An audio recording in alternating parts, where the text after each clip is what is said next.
Visibility might be the only thing keeping you from your next sale or your next job opportunity. Let's be honest, it's usually not a lack of talent or a lack of ability that's keeping you from moving up in your job or from getting your next client. Someone else is just being more visible. And in today's episode, I actually have it pulled from a LinkedIn Live that I did with Jahna Berry. Jahna is a C suite media executive and an executive leadership coach who helps leaders of color and rising LGBT professionals get senior level roles. And our talk centered on why people are so reluctant to get visible and some of the first steps you should take when you are looking to become more visible in your career or in your business. Now, I've known Jana for several years now, and she shares so much wisdom. And I'm so glad that I'm able to share this conversation that we had with you all today. So, please enjoy this chat that I had with Jana, and also go check out the masterclass that she is hosting. All of that information is linked in the description.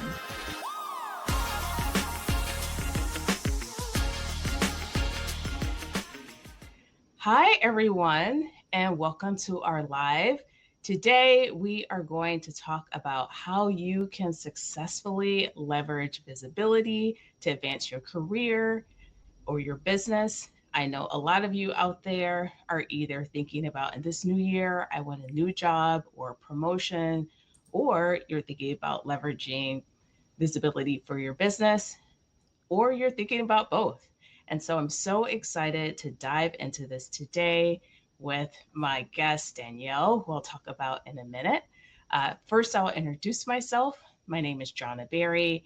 I'm a chief operating officer, and I've worked in the media industry for many years, and I'm an executive coach. And in my executive coach business, I help rising underestimated leaders get, keep, and thrive in senior level jobs. And if you're interested in more leadership information, I have a free masterclass that's coming up later on this month. If you DM me, it's about how to get a leadership job in 2026. And for this live, though, we are going to talk about visibility.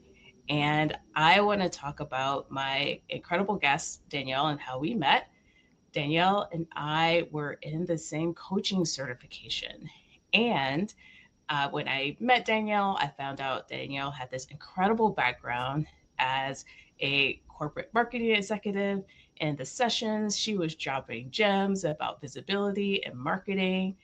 And I found out we were both from Detroit. And I was like, I have to know this person. Who is this?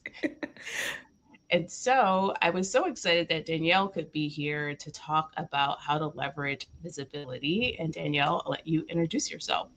Yes. Well, first of all, thank you so much, Shauna, for having me on and let me share a little bit of wisdom with all of your audience. My name is Danielle Harris, and I am a marketing and leadership and personal development coach and consultant for people. I spent over a decade working in marketing in the nonprofit, for-profit space, and right now help small business owners, consultants, coaches, and even business leaders help with their own marketing presence. So, whether it's marketing their business or marketing themselves, one of the things that I love to helping people do is to share and tell their story, because I know that that's one of the most powerful assets and underused assets that people have. And so, I am so glad that we are able to work together and talk together today and share with everyone. I am from Detroit, born and raised. And so I always loved catching up with other people from Detroit, Midwest area, because uh, right now it's cold out here. So, like, anyone who knows the struggle, I'm just like, yes, we see each other. Absolutely. Um, well, I would love to dive in. One of the questions that I hear most from clients or people who are thinking about increasing their visibility is, so why can't I just do my job? How come I can't just be good at my job? Why Right. is being visible important? And so I'm so curious that you probably hear that also a lot from clients. Danielle, what's your perspective on that? Yeah. So I want to take it back to high school. When I was in high school, I spent freshman, sophomore, like all the time in student government, student leadership. And I helped out with building floats for homecoming parade. I helped decorate things. I helped organize parties and plan all of the things. And I stuck my head down. I was in the subcommittee meetings. I showed up and I did all of the things. And so I was just like, I'm a hard worker. People who are within like my little group, like they know that I always show up. I never am late for any of the meetings. I come up with great ideas, all of this stuff. And then it came time to pick for the senior class board. And so I was just like, oh, well, I'm a shoe-in. I've been doing this for the past 3 years. I always come up with great ideas. The team that I'm with is amazing. And I wasn't selected to be on there. And I went back to like, why wasn't I picked? Why wasn't I part of like the senior class board? And they were just like, oh, we didn't really realize that you were doing anything. Like we knew you were there, but like you were just like kind of around. And that was like my first instance of realizing like just because I was showing up and just because I was doing good work, other people didn't really see what exactly it was that I was doing. So then when it came time for like the senior year, like the biggest, most, prestigious part of like the whole student government experience, they were just like, oh, we didn't know that you were doing stuff. And then it was just like, oh, well, too late now. It's already selected, it's already decided. And so like that's like the same type of thing when it comes to visibility within like your work, within your business. Yes, you could do the work and like your small group of people might know like, oh yeah, like they're the go-to person to be able to go and do this. They're the go-to person for that. But if only that tiny circle knows that and other people are making decisions for, what's going to happen next, who's going to be selected for this committee, who's going to serve as the chair for something, and other people don't know, they will just pass by over you. And so that's why it's important. You have to not only just do your work, but you need to do the work of saying like, hey, look at all the things that I've done. Because then you won't reap any of the benefits that are due to you because you have been doing the good work. And you'll get low-key petty and a little resentful because you're just like, but I can do this better than this person. Like, yeah, but they didn't know that. They didn't see that. And one of the things that is your job is to let people know how great you are. Wow. Unfortunately, I know some people are just like, that shouldn't have to be my job. But like, it is. It is. And we can go around saying like it shouldn't have to be that way and sure fight that system. Or you can just say, like, okay, fine, that's part of my job. Let me tell people how great I am. That is such a fabulous story and touches on something that I see in clients, and I've actually experienced myself personally, is that resentment. A lot of times, if you feel like you're the hard worker and that you are doing your best work, but you see that just working hard isn't getting you as far as you thought that it would, you feel resentful. Mm-hmm. Um, and there's a framework actually that I talk about with my clients, is that there are about 7 things that change when you start to shift from, lower level jobs to more senior jobs. And it's based on what I personally went through in my life, as in my career, where I started as a night shift reporter, covering public safety. And then I became an editor, and then later a director and operations chief, and then later to the C suite. Is that there were several things that changed. And one of the things that kind of quietly changes when you're moving from being like a frontline manager to someone who's a more director or more senior is that your boss is no longer your kind of primary advocate of what you do. It's actually Mm-hmm. expected that you become the advocate for what you do, and that you're supposed to be building your own narrative about your work. But if you worked for a long period of time, you spent probably, like I did, maybe the first 10 years of your career where your boss was always your primary champion. And so it can be a very abrupt shift to gradually realize, as I did, like, oh, hey, my boss doesn't talk about me as much anymore. And it's not because it's malicious, it's because that's a shift that happens in senior leadership, that you are actually required to carry on your own narrative, which can be really, really hard. And so if you're one of those people thinking, well, how come I can't just do my job? often it's because due to the nature of your work, it's actually on you now to not only talk about your own work and what you're doing internally and externally, but also too to talk about the work of maybe the people who are on your team, people who you may supervise as well. Yeah. And I think that it's always a thing where it's not overtly said and communicated that that is the case. And then also, it's the fact that people aren't necessarily always taught this is how you self advocate and promote yourself. And these are the reasons why. And we have for so long been taught you need to work hard. You just need to work hard. You need to put in the work, put in the reps, learn the skills and do all of those things. And so we spent so much time very focused on that aspect of it that no one ever really taught or said that. And this is an additional piece to that. And so when you do the one part that you were very overtly told, you're just like, well, no one actually explicitly told me about the second part. So it makes sense that you're just like, I should just have to do this part because that's the only thing that was said. No one said that the unwritten rule was that you also need to be advocating and telling, like, hey, look what I did. This is what I did over here. Look how great that is. And these people helped me and all of these other things. And so it makes sense that it doesn't come as natural to so many people. There are some people that just like, oh, I'm just not that. You hadn't put in the same amount of skills and reps to practice doing that. And it's not that it takes so long to be able to learn that, but with any new skill or any new thing, it just takes practice and more reps of telling people what it is that you do. And it feels uncomfortable at first, but it is a skill that's going to take you so far, so fast, also as well. Yeah, that's so smart. Um, I am so curious since you talk to business owners so often about raising their visibility. If you're hearing some of the same things I'm hearing from leaders or rising leaders, underestimated leaders about raising their own visibility, what types of fears are you hearing from people who are considering getting out there a little bit more?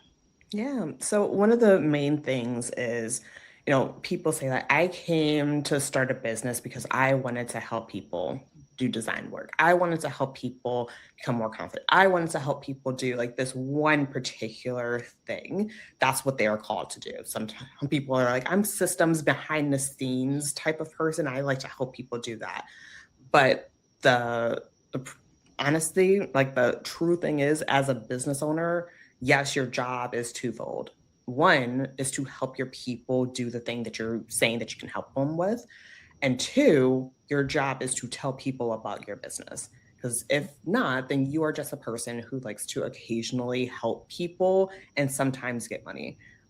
Otherwise, like if you don't have a business if you are not actively publicizing, telling people, hey, come work with me and go and do this. And so those are two different skill sets that a lot of people who come to work with me, they don't realize or recognize. They know that they have a need to improve the skill of the core thing that they do, whether they help with systems, whether they're a graphic designer, whether they're whatever it is. Like they understand that portion of it, but it's the promotion side of things that they're usually just like, I know that I have to do this and I know and realize it's important, but it's very difficult for me. And so one of the things that I often tell them when they are starting with their visibility journey is I tell them like who are the people that you directly need to be telling like as far as like within your own network. It's like that's always step one. Who are the core people within your direct network that don't know what it is that you're doing and that need to know? And so that could be as simple as people on your Facebook that you haven't activated in a long time. Like, do those people know that you have a business? Because your first intimate, close circle are going to be the first people that can be advocates of saying, like, oh, yeah, I know someone that does this. I know someone that does that. And so the same thing within your, corporate career, if you're looking to get new opportunities, who is that first layer of people within your circle that you haven't really expressed? Like, these are the things I'm going after that you can start telling, like, hey, like, this is something that I'm looking to go towards. That's your biggest, quickest win of being able to expand what it is, your goals that you have, and find more people who might be able to actually help you achieve that, because you never know who other people know. I have always been surprised when I found that, like, oh yeah, I know someone that can do that. And like, this is a person I knew for years and years, and I didn't realize that they were closely connected to someone else. And so that same situation might be true for you. So that's what I always tell people who are like, I don't know, I don't want to put myself out there. Put yourself out there to the people who you're already kind of out there with. That's like your first little baby step. That's such a good tip. And I know the people who are watching are really interested in tips. So that one is a great, accessible one.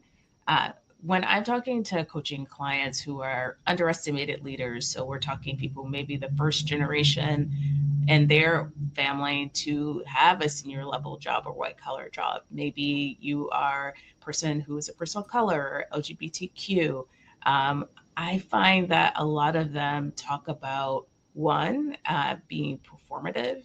I Hmm. hear words like boastful, it doesn't seem humble. Um, a lot of them feel like it actually takes away from their team. So it makes it seem like they are doing all the work and no one else helped them with it.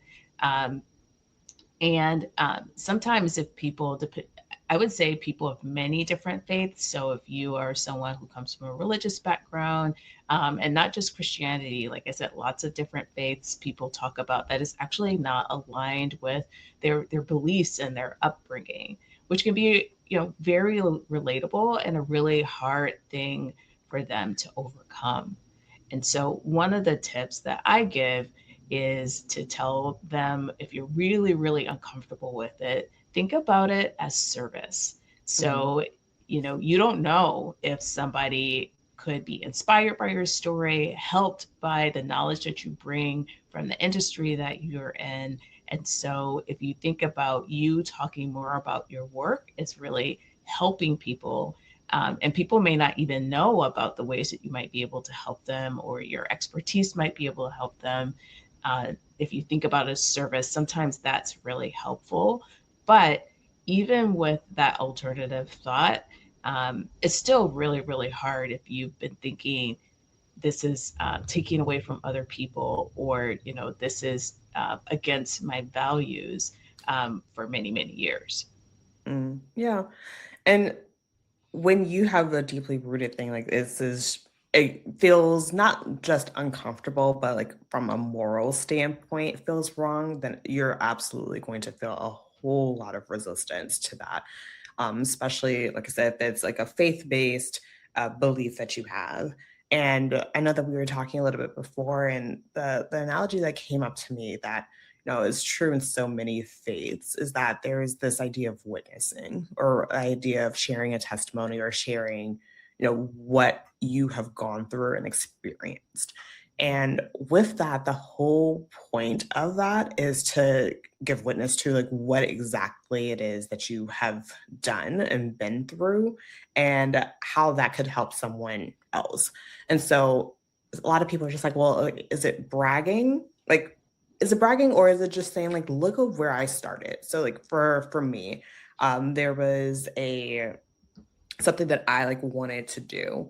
And I was like, hey, like look at like where I started with this. I started with, wanting to put together a trade show. So I would go to these big trade show things. And I started off like not knowing anything for my very first time. And then after a couple, I'm like, look how I was been able to like really organize these very tightly, how sales have gone up. And like it's just more of like, look at where I started and where I'm at right now. Like that, look at that. Like that's amazing of where it went through. And it could look like, oh, it's bragging, but it's truly from a place of like, look at that growth. Like that's impressive. And I think another thing that really comes through is like, are you really proud of the things that you have done? Like a self pride, when you are like very appreciative of like all that you yourself have been through, and when you take a look at that from like a truly personal, grateful standpoint, then you share it from not a, that you're not sharing this from like a being, oh, I'm braggadocious and I'm putting myself out there performative. It's truly from like a, wow, like I'm very thankful, like where I started off in my career and where I'm at right now. And the way that you approach it, the language that you use, the way that you mention and reference other people who've helped you on your journey, it comes out differently than when you are truly just bragging and like, I'm style, look at this, look at that, look at that.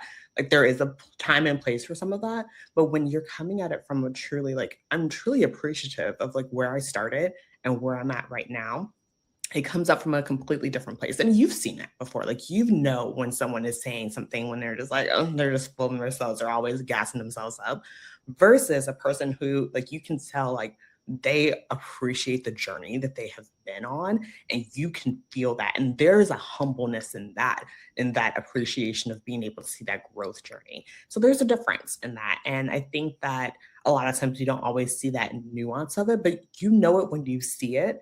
And I think that it's a good thing that you don't want to be that type of person that is just like, just always puffing up, versus like you can be a person who talks about all the things that you've done from a place of appreciation and a place of, I don't want to say humility, because I think that even that has like a more of a downplay of it, but from a place of appreciation.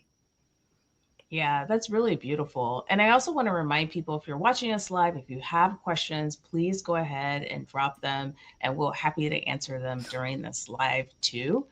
Danielle, when you were telling that story about, how you show up when you're talking about your achievements, reminded me of, earlier in my career, um, I had a really big lesson about telling my own narrative just internally at work.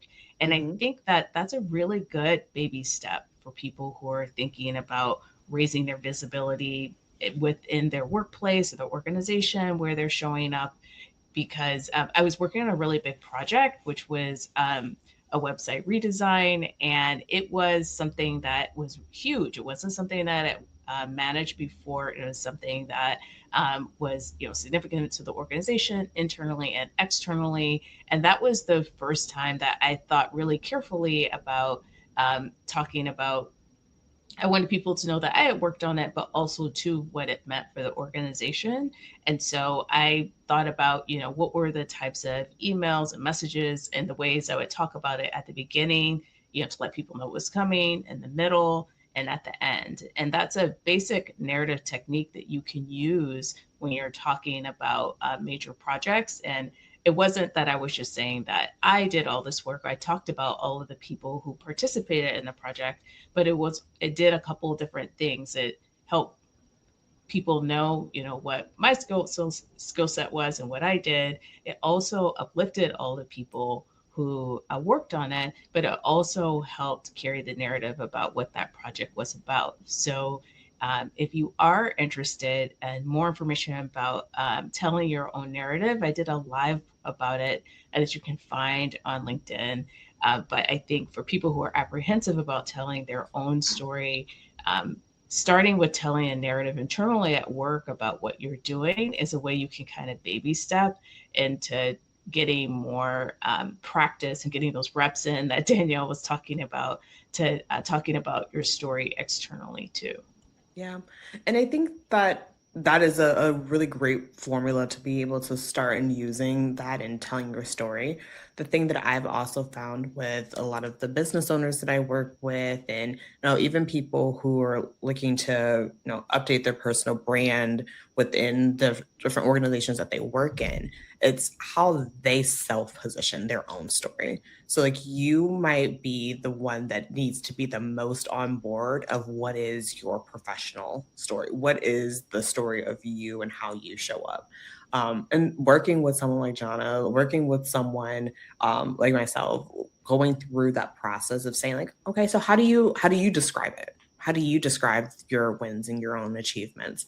And when you are on board with that, then it becomes easier to start practicing and telling that to other people, because when you are telling a story that you don't fully believe in, then other people are just like, oh, okay. So it's like the example of, you go up to your boss, you go up to your director, and they say like, oh, okay, so what's been going on? And you are trying to think about like, "Well, I did this and I kind of did that," and you sound wishy-washy, versus no, these are the things that I've done. This is the internal story that I'm saying, and this is where I'm going.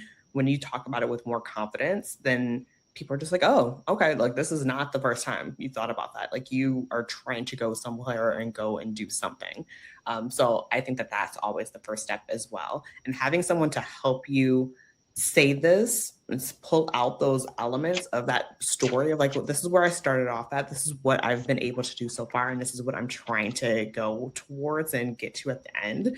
And when you are just like very solid in that, you will tell your story in a way that people won't like they will want to be on board with you and help you get there. Yeah, I think that that's one of the things that people often underestimate, especially as rising leaders. In order for us to feel safe, we're always um, circumnavigating and clocking how other people are perceiving us. Mm-hmm. And so to be more out there, more open, feels, very vulnerable because you're always Mm-hmm. wondering, what other people are thinking. But the one thing that I've told clients and I've experienced myself is that you would be so surprised how many people just want to see you win. So Mm-hmm. many people are just wanting to help you. So many people are just wanting to see that you're thriving and see that example. And so, it's not necessarily always negative the way that people are perceiving you, but that's the way to take care of ourselves. When you're from a background and you've been underestimated, you always kind of go to that negative thought, but there could be some really positive ones out there too. Mm-hmm. No, absolutely. And like even if you're the person who's just like, no, there are people that are out to get me and they're coming, like, sure. I'm maybe there is. Maybe your light is just shining, like you like rubbed someone the wrong way with something. Sure, maybe that's the case.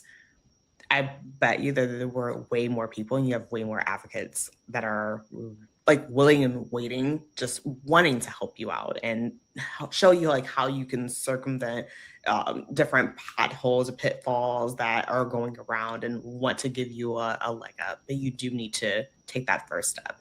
So I'm not gonna doubt. I'm sure all of you all are just like, I have so many haters, and if you have haters, then you also have people that are like ready to help you as well. Like the opposite can be true too. Um, but I think that we like to focus more so on the negative, and that's human nature. But yes, you there are more people that are going to be out here willing and wanting to see you win, even from the sidelines. People that you're just like, I've never even talked to this person, but they're secretly rooting for you. I've personally seen this where I'm doing stuff and they're just like, yeah, I see you out here doing this. I'm like, I didn't even realize you noticed me, but they do. So please remember that, bang on that, that there are people that are rooting and cheering for you.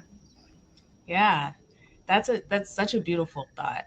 So one of the things I've been actually thinking a little bit about, just on my own visibility journey, is this ever not awkward? I think that some people visualize a day that at some point, you know, you'll just be okay. There's a version of you that will be okay with being all types of visibility. I have found personally that each level you go is always going to feel a little bit different. And so there is no promised land of where everything is easy, but I think a lot of things are easier. But I'm Hmm. curious, what is your experience? Yeah. So especially for the people that I work with, visibility for them usually looks like in terms of audience size on social media. So whether it's on LinkedIn, a certain audience size, whether it's on Instagram, a certain audience size. And so when they think of like more visibility, there's just like, okay, there's more eyes on content that I post. There's more eyes on, me putting my business out there. And so when people are at one stage, let's say that they have, 1,000 people that are looking at them, that might feel like a lot, especially if they started off at like 200 people kind of regularly looking and now they're at 1,000. That feels like a big jump, way more eyes on them. And then they get to a point where it's just like, okay, no, like this feels comfortable. And so there will feel a point where you're just like, okay, like I'm used to this. But what always happens with humans, human condition, you want to have a little bit more. And so you're just like, okay, I'm good with this, but I want 10,000 people to be in my audience. But also, do I feel ready to have 10,000 eyes on all the things that you do? And so like it's a spectrum of things. Once you get comfortable with one, to your point, Jana, like there's like another, you move the goalpost of like, okay, well now I want like millions of eyes on me. Now I want to have like these really big, influential, be on big stages and all of these other things, talking, interviewing celebrities, doing whatever it is that it is for you. The scale always kind of moves and slides, and at each level you're picking up new skills. You're getting more in touch with, well, what if people don't like what I have to say? You'll get more and more comfortable with that, or at least you'll learn how to manage those feelings that you have. You'll learn how to be more sure of your thoughts and your opinions on things, even if other people are saying something that's completely different. But it's always like a new skill building on top of each other. So you can get comfortable, and if you're just like, this is all that I want right in this box, then you can fully like get all your skills, and you're just like, and I'm going to stay right here. Then you can feel comfortable, and if you don't want to grow and do anymore, then you can absolutely stay there, and you can feel like, I'm on top of it, I know exactly what to do. But the human condition is usually like, but I think I could do more. And so you are going to have to be able to grow and evolve. And honestly, I think that's the beauty of it, because then you'll be able to one day say, like, the thing that I thought was going to be super hard at one point started to become easier. And so I think that can be a very beautiful thing if you look at it from that perspective. Yeah, I completely agree. You're giving me flashbacks. I remember at different visibility junctures in my career. So I remember the first time I ever led a news meeting. So for those of you who are not in a meeting, that media, that means that maybe all the editors, or if you're in broadcast, all the producers, being in one room and talking about the news stories of the day. People with a lot of gravitas, people who maybe had really impressive careers, and me as like kind of a manager leading that with people much more senior than me. And I remember my voice shaking as I'm like, trying to corral the meeting and figure out what was going to happen that day. And then later that became really easy. And then I did my first panel discussion and, slept zero before I ever did a panel discussion. And then later that became easier. And then later, last year, I challenged myself to write on LinkedIn at least twice a week. And I remember, I think those first two posts, I think I read them, I don't know, 6 or 7 times. I didn't even send them out at first. Before that became really easy. So it is a journey for everybody. Yeah. And what might be easy for one person might be super difficult for the other, and vice versa.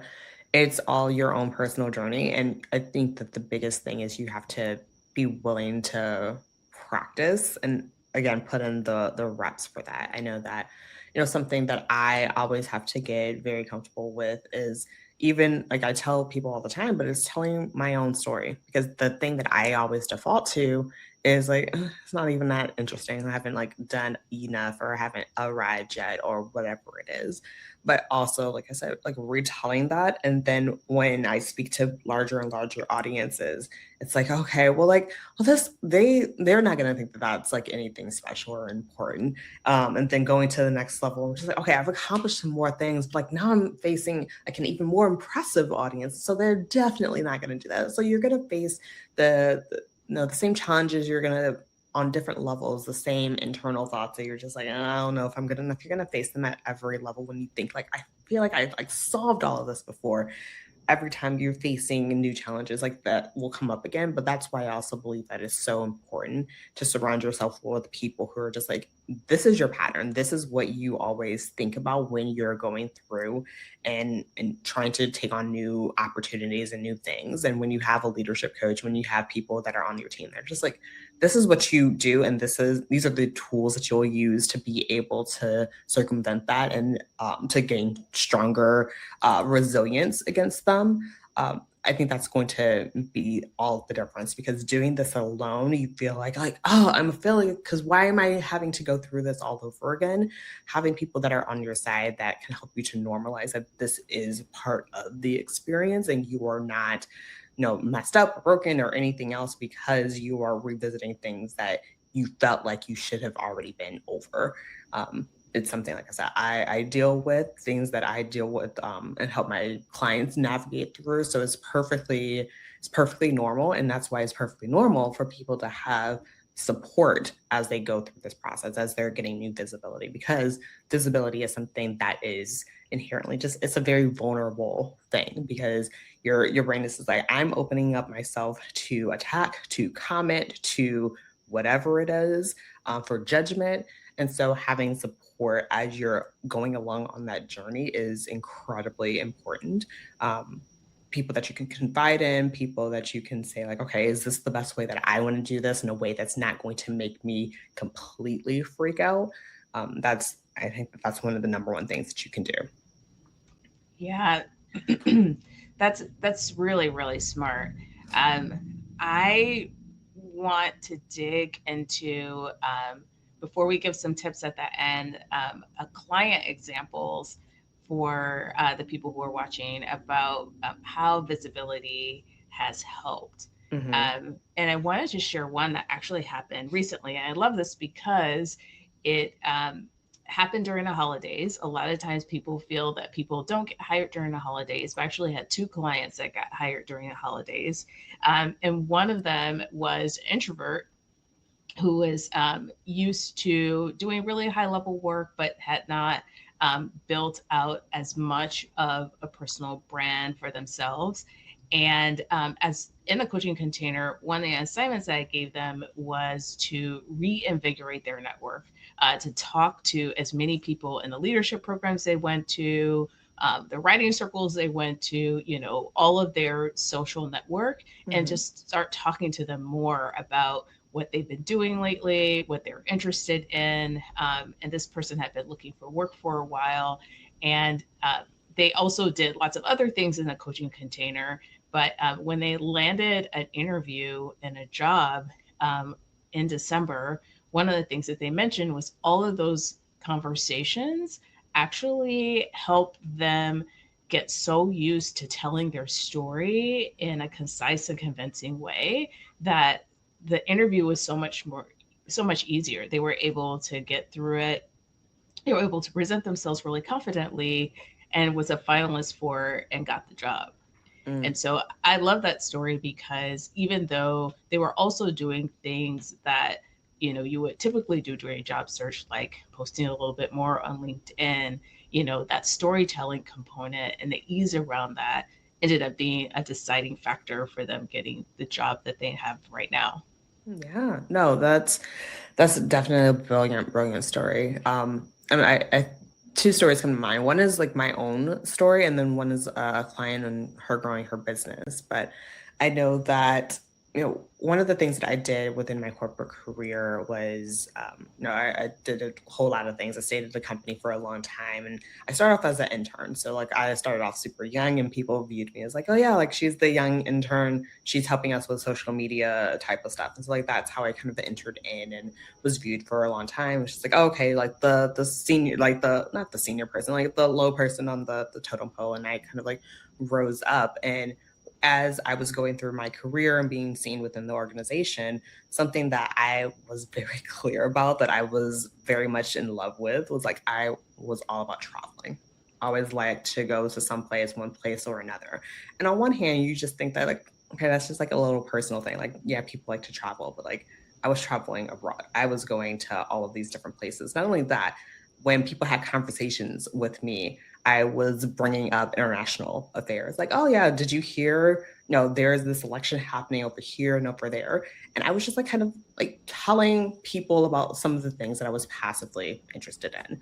Then when I was going through to get my MBA, everyone knew that, like, oh yeah, Danielle's going to be out of the office for a period because part of her program is like an international European studies of business portion on there. So like everyone knew that portion of it. And so it was more of like a branding, like, yes, Danielle is always up to go on the work trip for a couple weeks. She's always interested in this, she's always interested in that. And so when the time came for opportunity to come up to lead international marketing for the organization, it just made sense because the job role, like it wasn't, I didn't know that it was out there. It was not publicly advertised or anything, but I had established a brand for myself. Like Danielle likes to travel and she is aware and up to date on all things that are happening in like the business world of that. And she's proven herself with like the other work that she's done. I was just given the job. They were just like, we have this job, it's yours if you want it. And I think that that is one of the things of visibility that I think other people don't think about. Like some people are thinking about like, oh, you have to post, you have to do this. Sometimes it's just positioning yourself within an organization that gives the visibility of like your interests and the things that you like to do, so that when things come about, you can be the first choice that is tapped for opportunities. So I think that that's one way that you can go about and really position yourself. Another thing, like when I was thinking about for my clients and the things that they are able to do, I have one client in particular. She very much wanted to grow her business through, online social media type things. But like that just wasn't her. That wasn't her personality. Like she could do it well, but the way that she really shined is when she just talked to people. And so one of the things that I challenged her to do was just to go and talk to people who she is already connected with. So I had her to go to networking events. I had her to reach out and engage with people that she had formerly worked with. And through that process, she did that for maybe a couple months or so.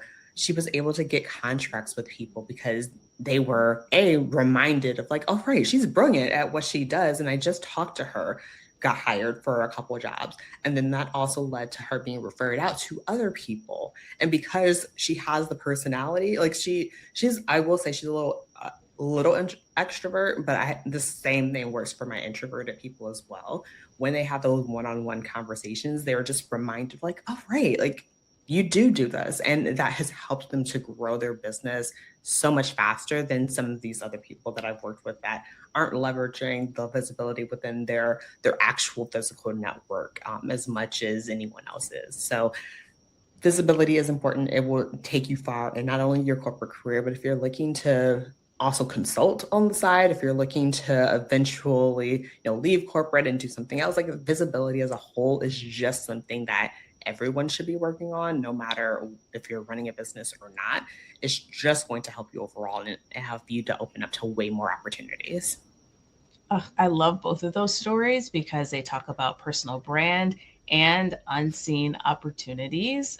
That's one of the things that I often talk to clients about is, you having a strong personal brand brings opportunities to you, like the ones you were talking about, Danielle, for yourself and for your client that are on the table, that aren't advertised. And that Mhm. is, the way that you have a downturn proof career, a downturn proof business. And so those are really, really great examples. Um, before we wind down, I thought it would be great if we could give some tips for people who are want to increase their visibility, whether, beginner, intermediate, or hard, that people can do if they're saying, oh, okay, I need to get started or I need to level up. What would be a tip or tips that you would give? Yeah. So the first thing that I would tell anyone to do, no matter if they're just like, oh yeah, I can go out and do like all the visibility things, or you're thinking like, yeah, this is going to be a lot for me.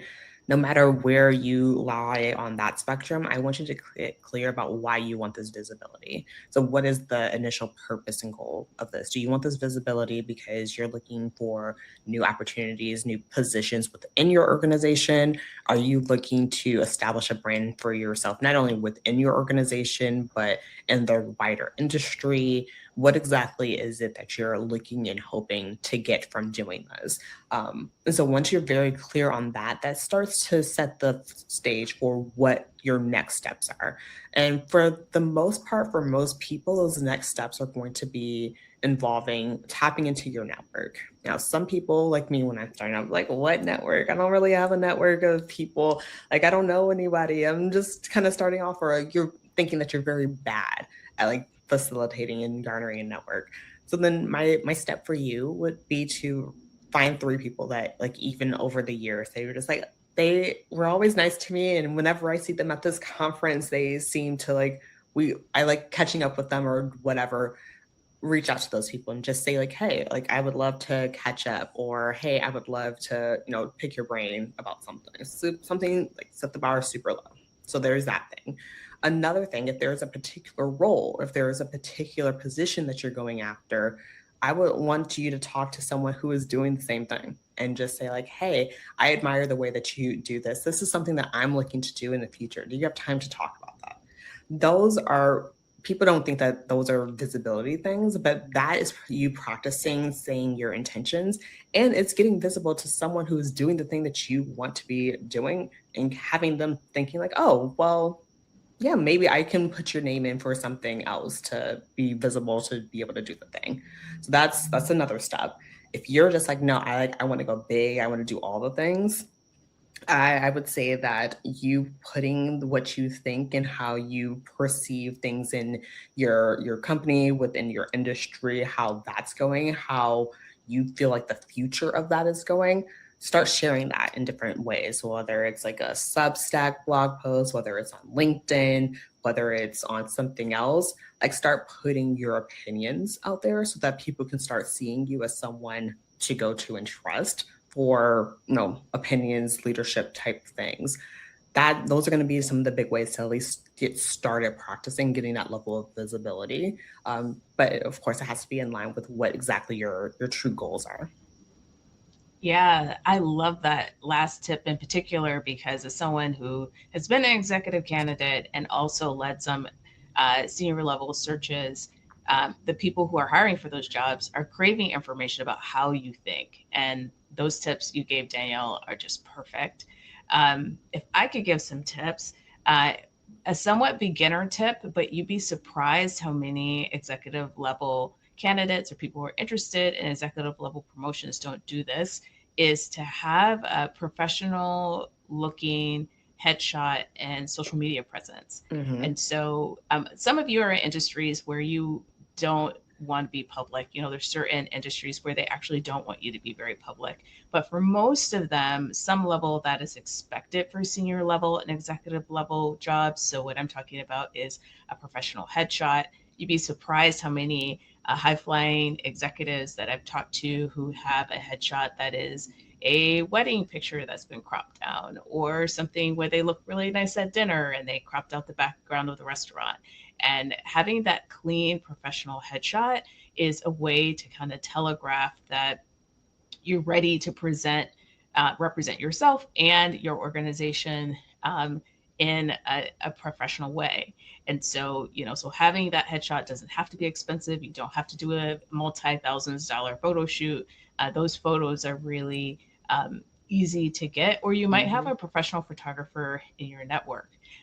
The other reason that I talk about social media is because beyond a certain level in an organization, you're going to be expected to represent them either by reposting things from their social media accounts, their corporate or organizational accounts, or maybe you're going to be talking to the media. And so, being able to represent them on panels, for example, or at a talk.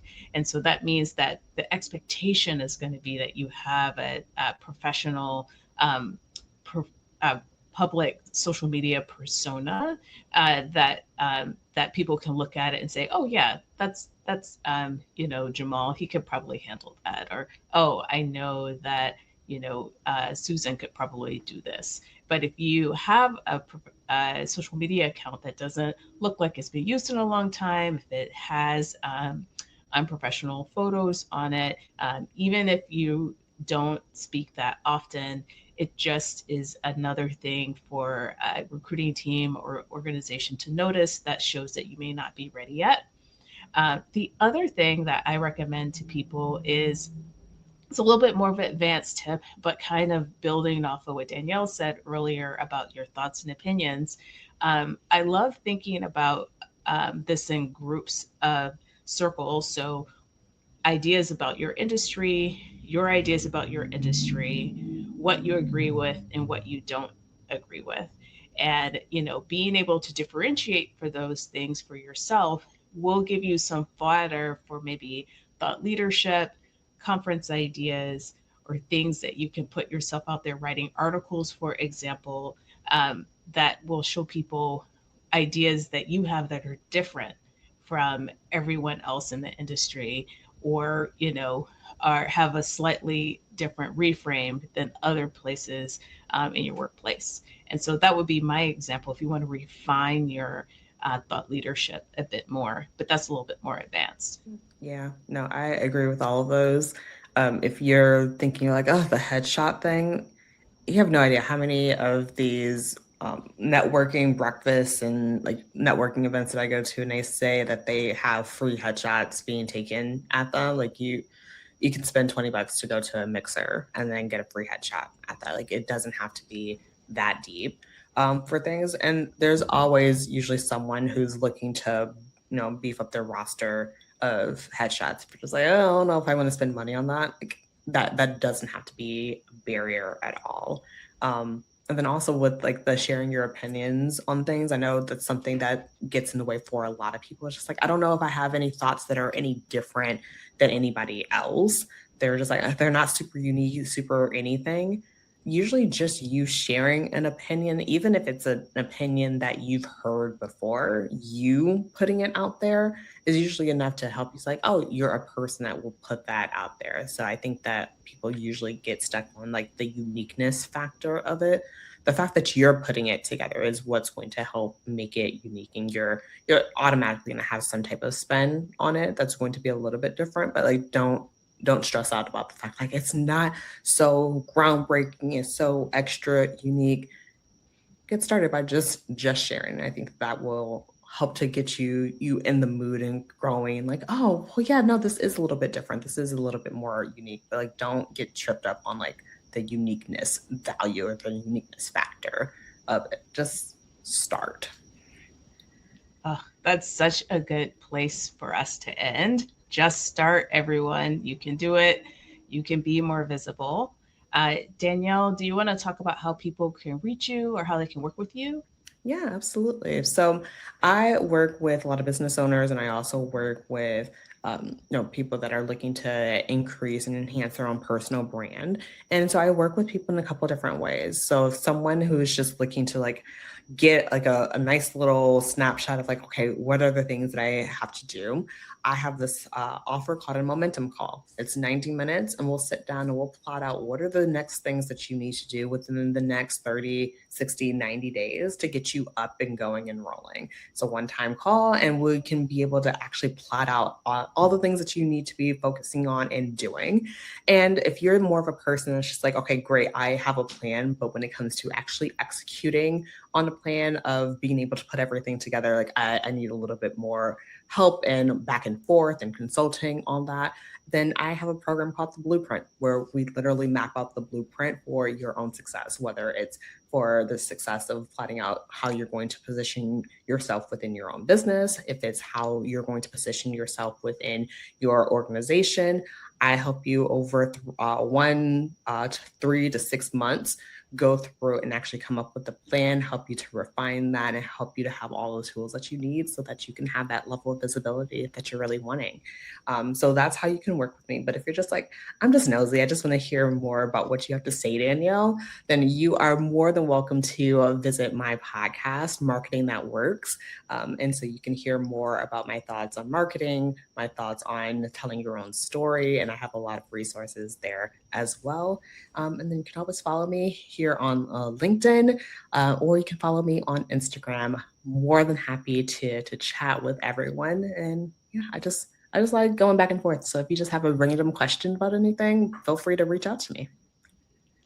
I love it. And Danielle, I love your podcast. I love that it's short and actionable, so, so useful.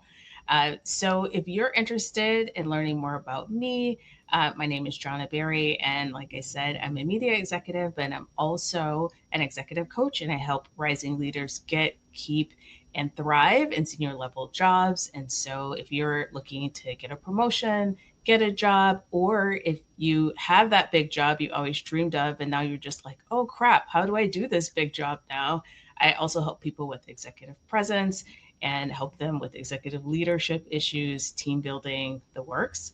I also have a free masterclass that's coming up about how to get a leadership job in 2026. And so DM me on LinkedIn and I'd be happy to get you all the details. And also, in my regular executive container, I have an offer called Executive Breakthrough. And that is a 6-month container where I work with people to either get that executive level job or either to um, learn and deepen their executive practice.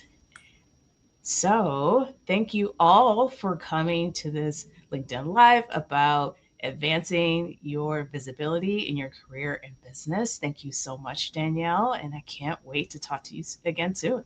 No, it's a pleasure. Thank you for having me on. All right, take care. Bye. Bye.